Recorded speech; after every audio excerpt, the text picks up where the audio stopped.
Assalamualaikum warahmatullahi wabarakatuh. Perkenalkan, nama saya Cindy Dwi Rahmawati dari Fakultas Ilmu Keperawatan Universitas Cendekia Abdi Tama, mahasiswa semester 6 tingkat 3B. Di sini saya akan membuat video tutorial tentang asuhan keperawatan agregat komunitas. Nah, di sini ada data demografi kesehatan pria dan wanita.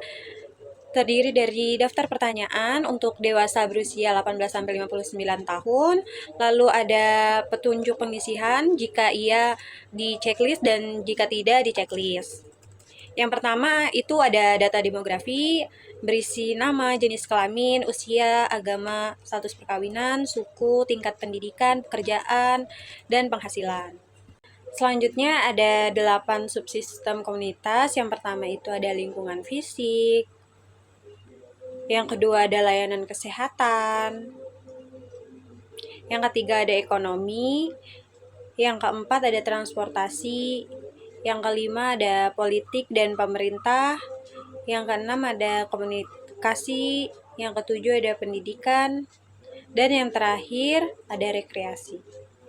Selanjutnya ada analisa data. Yang pertama itu data penunjang yang berisi data subjektif dan data objektif. Nah, data subjektif ini berasal dari keluhan pasien, sedangkan data objektif ini yang didapat oleh perawat. Masalah keperawatan yang pertama itu ada manajemen kesehatan keluarga tidak efektif, lalu yang kedua itu pemeliharaan kesehatan tidak efektif. Lalu ada prioritas masalah keperawatan di diagnosa keperawatan komunitas. Yang prioritas pertama itu ada manajemen kesehatan keluarga tidak efektif, jumlah skornya itu 49. Yang kedua itu pemeliharaan kesehatan tidak efektif, jumlah skornya 47.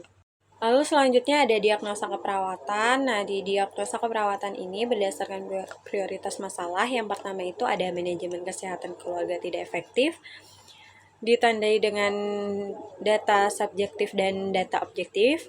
Lalu kedua itu ada pemeliharaan kesehatan tidak efektif, ditandai dengan data subjektif dan data objektif. Selanjutnya itu ada perencanaan. Diagnosa pertama itu manajemen kesehatan keluarga tidak efektif, ditandai dengan data subjektif dan data objektif. Lalu ada tujuan dan kriteria hasil dari prevensi primer. Yang pertama itu perilaku kesehatan. Yang kedua itu ada manajemen kesehatan keluarga. Yang ketiga itu ada tingkat pengetahuan. Selanjutnya di intervensi prevensi primer itu yang pertama ada edukasi perilaku upaya kesehatan. Yang kedua itu dukungan keluarga merencanakan perawatan. Yang ketiga itu edukasi kesehatan. Selanjutnya kriteria hasil dari prevensi sekunder itu yang pertama ada kontrol risiko. Yang kedua ada status kesehatan keluarga. Yang ketiga itu tingkat infeksi.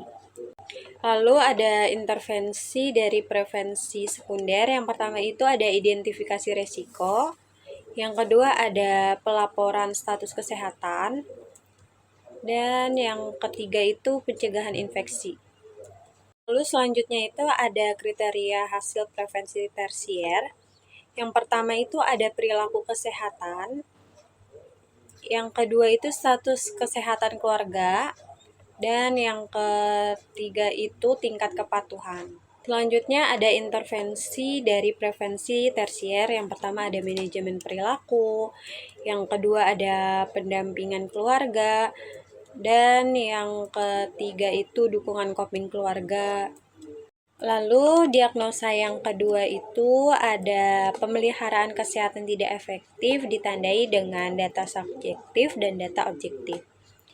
Nah, tujuan dan kriteria hasilnya ini dari prevensi primer itu yang pertama ada perilaku kesehatan, yang kedua ada pemeliharaan kesehatan, dan yang ketiga itu tingkat pengetahuan. Lalu di intervensi prevensi primer, yang pertama ada promosi perilaku upaya kesehatan, yang kedua itu ada edukasi kesehatan, dan yang ketiga promosi kesiapan penerimaan informasi. Selanjutnya ada kriteria hasil dari prevensi sekunder. Yang pertama itu ada kontrol risiko.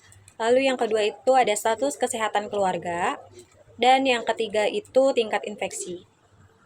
Selanjutnya di bagian intervensi, prevensi sekunder ini yang pertama ada dukungan kepatuhan program pengobatan, yang kedua ada edukasi perilaku upaya kesehatan, dan yang ketiga itu ada edukasi pengurangan risiko. Nah, selanjutnya ada kriteria hasil dari prevensi tersier. Yang pertama perilaku kesehatan, yang kedua itu ada status kesehatan keluarga, dan yang ketiga itu ada tingkat kepatuhan. Selanjutnya ada intervensi. Yang pertama itu ada edukasi kesehatan, dan yang kedua ada koordinasi diskusi keluarga. Yang ketiga ada edukasi perilaku upaya kesehatan. Sekian pembuatan video tutorial asuhan keperawatan agregat komunitas. Selamat menyaksikan.